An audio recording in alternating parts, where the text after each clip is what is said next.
এ বেটা সওয়া কি হল এত কেনা তাড়াতাড়ি ডাহালু কি নিয়ে আলোচনা? আমাক আরো এত ইমার্জেন্সি ডাক দিছে লেট্রিনও ক্লিয়ার করা হারি নাই। যা ওই যে কমলুর তলত সারি আয়। মাথা খারাপ তো একদিন গেছিলাম, হায় রে জগ ধরছিল। ওই জগ সারাবার নিগা চত্বর বাতা দিয়ে ঘষছিলাম, ঘইসা আরেক জ্বালায় পড়ছিলাম। ওই দিনে প্রতিজ্ঞা করছি জঙ্গলে আর জীবনে যামু না। এ তোর হাগার গল্প বাদ দে তো। ধুরুশালি হাগা যার ক্লিয়ার হয় না ওর জীবনে শান্তি নাই। ওই জঙ্গলে হাগা নিয়ে একটা আমি গানও বানাইছি। কি গান রে? হুন তাইলি। ও ললিতে আর জামুনা জঙ্গলে হাগিতে, জগ আর মশা ধরে আমার পিছুতে, আর জামুনা জঙ্গলে হাগিতে। ও গো ললিতে আর জামুনা জঙ্গলে হাগিতে। হেই থো তোর হাগা নিয়ে মেলা গল্প করলো। আগত বেটা সওয়ার থাকি শুনি কিসের এত গুরুত্বপূর্ণ বৈঠক। এ বেটা সওয়া শুরু কর। তো কেনা মেলা টেনশনও দেখা যায়। টেনশন রে ভাই, সেই টেনশন। এ ওইটা টেনশন কয়, এতেও নোক দিলু। এ হইছে কি ওইটা আগে কছে? টেনশন কি খালি মরে হেলায়? সবাকে নিয়ে টেনশন করছং। কি টেনশন ওইটা কো আগত। র কইবের দে, তোমারও এলা আত্মা শুকি আসবে।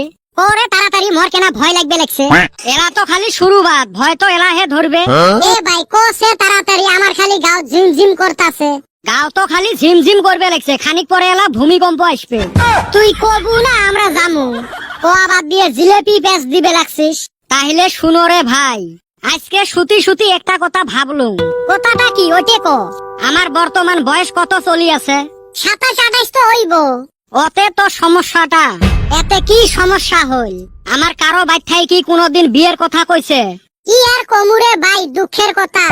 আমার মা আমার পড়াহানের নিগা খেতা সিলাই কইরা থুইছে, কিন্তু আমার বিয়ের কথা কয় না। কবে বিয়া হইব, কবে আমার পড়া ওই খেতায় মুতবো। এ বেটা সওয়া তুই মূল কথা তাই তো। দেহরে ভাই, আমার আব্বারা বিয়ে করছিল 22-23 বছরত। ওমার বর্তমান বয়স 50, আর আমরা ছাওয়া পাওয়া গুলের বয়স 27-28। কিন্তু তাও ওমরা আমার বিয়েত মাথা মারে না। ওমরা যা লাইন নিছে আমাক 32-33 বছরত বিয়ে দিবে। তার মানে আমার বয়স জেলা হবে 60, আমার ছাওয়া পাওয়ার বয়স হবে 15-16 বছর, মানে কবের গেলে নাবালক। আজকালি যে আমরা খানা খাই, 50 বছর বয়সের পরে যে আমরা বাঁচি থাকমু তার কোনো ভরসা নাই। নাতিপুতির মুখ দেহা তো দূরের কথা, ছাওয়া পাওয়াক বিয়েই দিবের পাইবেন নই। তার আগতে মনে হয় দুনিয়া থাকি চলি যাওয়া লাগবে।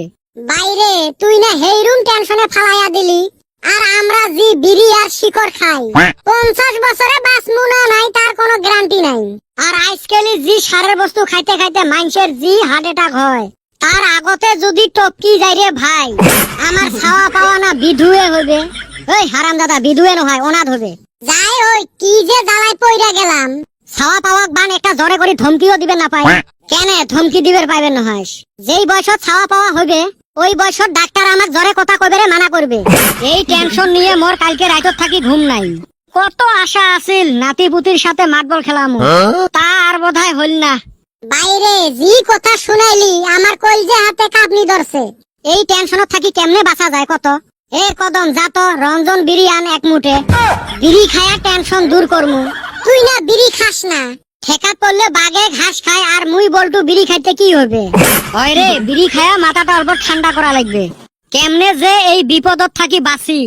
একটাই উপায় দেখতাছি। কি উপায় রে? কি উপায়? কত কত পোলাহান থাকা মেশাল রে বিয়া করা লাগবো। হারামজাদা, এটা কথা কস? সগাই অল্প সমস্যাটা নিয়ে গভীর ভাবে চিন্তা করো। এলাও কিন্তু বেশি দেরি হয় নাই। বাপ মাক পটে যদি এই টাইমত বিয়ে করবে পাই, তাও মনটা কয় ছাওয়া পাওয়ার মুখ দেখতে পামু। হয় রে, কথাটা ঠিকই করছিস। মুই আজকে যায়া বাড়িতে আলোচনা করিম। আজকে মানে এলাই চলো, আর দেরি করান যাব না।